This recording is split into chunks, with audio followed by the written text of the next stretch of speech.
Chuck E. Cheese. Just the name conjures childhood memories of slick, rubbery cheese, sticky ball pits, and those unsettlingly cheerful animatronic animals. But how did this beloved symbol of childhood come to be? And how does Chuck E. Cheese's story mirror the rise and fall of his creator?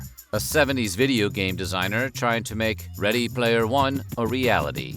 Today, we're talking about the weird history of Chuck E. Cheese.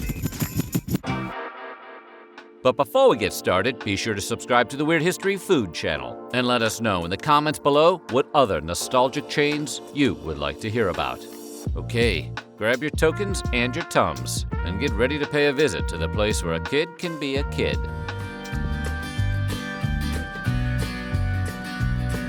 As creepy as the image of a dead-eyed mouse plunking out jamboree tunes may be, the real-life story of Chuck E. Cheese is far more sad than scary. To tell the story of Chuck E. Cheese, whose canonical full name is Charles Entertainment Cheese, more on that later, we have to travel all the way back to the year 1977, when Atari founder Nolan Bushnell woke up from a fever dream and decided to make it into a reality. Bushnell had a vision for the future of live, child-scarring entertainment. He wanted to combine family-friendly dining entertainment, the nascent video game industry, and theme park attractions, like a small-scale Disney World with arcade games, and pizza that tasted primarily like tomato-flavored cardboard. Bushnell knew that in order to compete with Disney or Six Flags, he'd have to create a stable of characters to rival Mickey Mouse's gang and the Looney Tunes. First, we were going to do a country store where the potbelly stove sang bass and the canned goods were the chorus. And then we decided, oh heck, let's go with the animals. And so we bought a costume from a trade show, gave it to our engineers and said, make him talk. And that's really how Chuck E. Cheese was born. Bushnell would later claim he'd chosen the character's name because the distinctive pronunciation forced people to smile when saying it. Chuck E. Cheese was considered a three-smile name, or maybe the grin of a car salesman.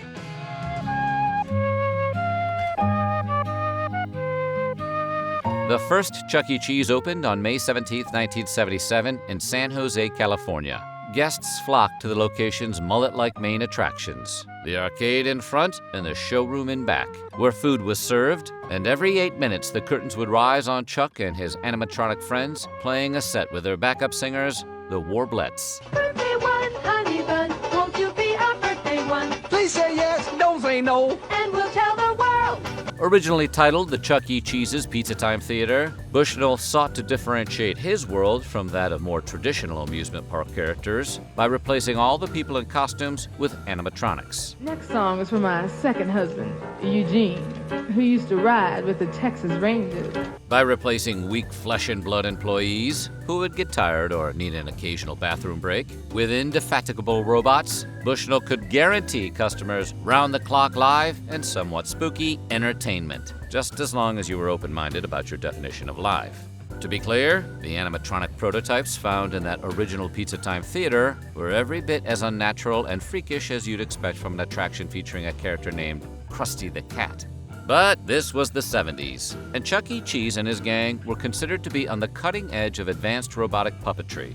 Pizza Time Theater was considered a genuine technological wonder, and the hell with anyone who said otherwise. And sure, Disney World had already debuted an animatronic attraction, the Country Bear Jamboree, 6 years prior, but the Jamboree didn't provide cold-cut sandwiches and buffalo wings, or let you play $5 worth of skee ball in exchange for a finger trap and some pixie sticks.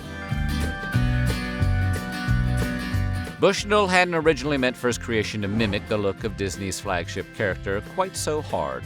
He initially planned to name his establishment Coyote Pizza.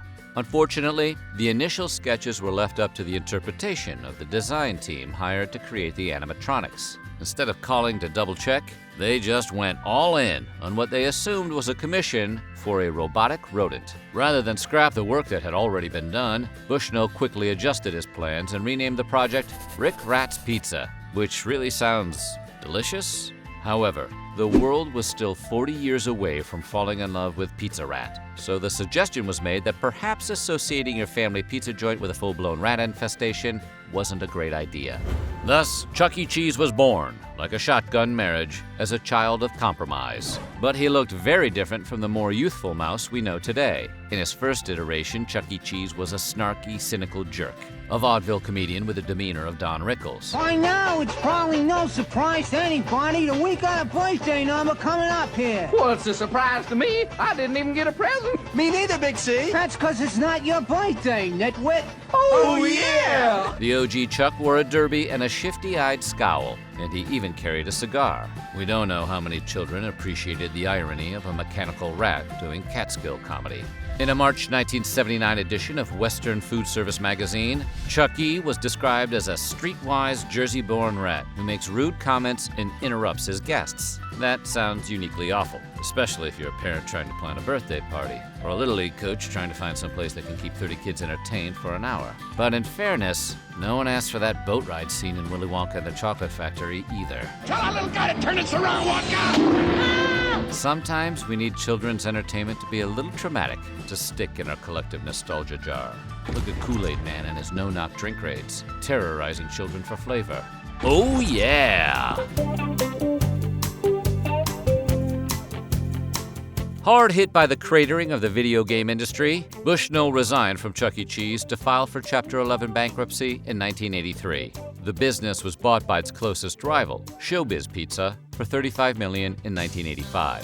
Showbiz Pizza already had its own animatronic house band, the Rock of Fire Explosion. Welcome to Showbiz Pizza, where we're glad to meet you and greet you. That seemed like a good fit for Chuck, whose previous backup band had also been a group of quietly deranged robots. The merger allowed both Showbiz and Chuck E. Cheese to survive and thrive, with the parent company going public in 1989. Showbiz Pizza, where a kid can be a kid. However, Showbiz Pizza began phasing out its original characters for Chuck E. Cheese and Munch's make-believe band, and die-hard fans were not happy. Showbiz Pizza purists still prefer the original cast of characters to this day. As depicted in the YouTube documentary The Rock of Fire Explosion, at least one couple has gotten married in front of Billy Bob, the banjo-playing bear frontman of Showbiz Pizza.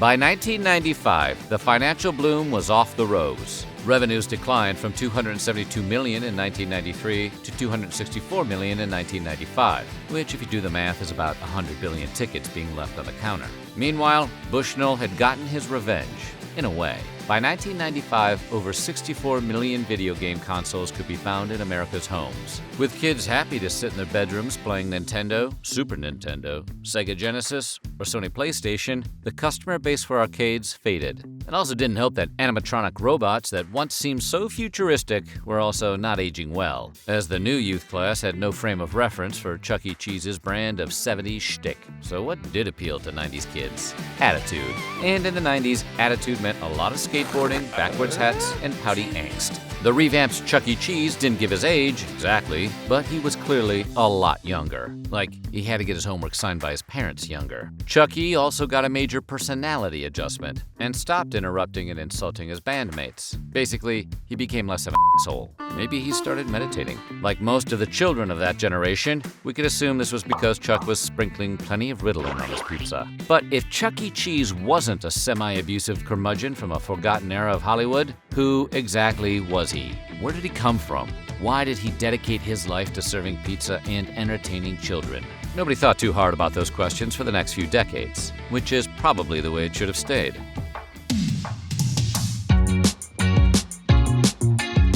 Forward 2 decades to 2014, when America had finally recovered enough from Y2K and 9/11 to begin to question a 70s arcade rodent for a credible backstory. That year, the brand's official website released Chuck's memoir, The Story of Chuck E. Cheese. It told the tale of a thinner, younger rat, one with an expressive face, fitted jeans, and a party Christian name, Charles Entertainment Cheese. And as you'd expect from a kid whose middle initials stood for entertainment, Charles was an orphan. Not the kind who got adopted either. Charles spent his childhood at the appropriately named nunnery St. Marineras, so tangy. And he loved celebrating children's birthdays because he had never been given one himself. Nothing makes a pizza taste better than a topping of sadness. After winning $50 in a Pong tournament, Chuck moved to New York City. Without a place to live, he took up residence at a pizza parlor owned by Pasquale, an Italian chef. Initially, Pasquale reacted like anyone would when confronted with a giant mouse dressed like a middle school X Games champion. But then, Chuck began to sing. Pasquale saw an opportunity and made Chuck a featured attraction of his restaurant. After some initial jitters, Chuck found his voice and sang his heart out for a little boy who was having a birthday party. Thus, the empire of Chuck E. Cheese and Pasquale was born. To reiterate, this is all part of Chuck's official biography. This is meant to enhance your enjoyment of Chuck E. Cheese. And to be honest, it kind of does. It's like rewatching The Godfather after seeing The Godfather 2. But don't see Godfather 3. Just don't. Not content to stop there for some reason, the company commissioned stories for all of the supporting characters in the Charles Entertainment Cheese extended universe. Pasquale was now a first-generation Italian immigrant who dreamed of making the best pizza in the world, while simultaneously being the greatest entertainer ever. Helen Henny, the vegetarian chicken, now loved fashion, video games, and ping pong, which is how she was recruited into Chuck's band. Jasper T. Jowls was a southern country bass guitar player who helped Chuck and Pasquale after their tour bus broke down in Nashville, Tennessee. Apparently, they took their adolescent mouse sings Happy Birthday act on the road. And who could forget Mr. Munch, the pizza-obsessed alien with a preternatural talent for playing the keyboard? Not us, not us, never us. We'll never forget. We can never forget. Never us. As you'd expect from 2014 internet culture, the unexpected grittiness of Chuck's backstory immediately went viral. He was an orphan who grew up in an orphanage.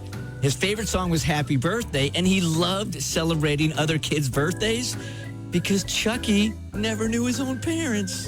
I know! Instead of leaning into the dank memes, the biography was removed from the Chuck E. Cheese website. Still, the evidence of Chuck E. Cheese's origins, both new and old, continued to survive on the internet, even if the company might not want to talk about it. Most recently, Chuck E. Cheese made headlines when the pandemic forced restaurants to shutter in early 2020. After people took notice of a new franchise of pizza and wing restaurants materializing on their food delivery apps, it was discovered that Chuck E. Cheese was selling pizza on Grubhub and DoorDash as Pasquale's Pizza. Chuck E. Cheese is delivering pizza during the coronavirus pandemic.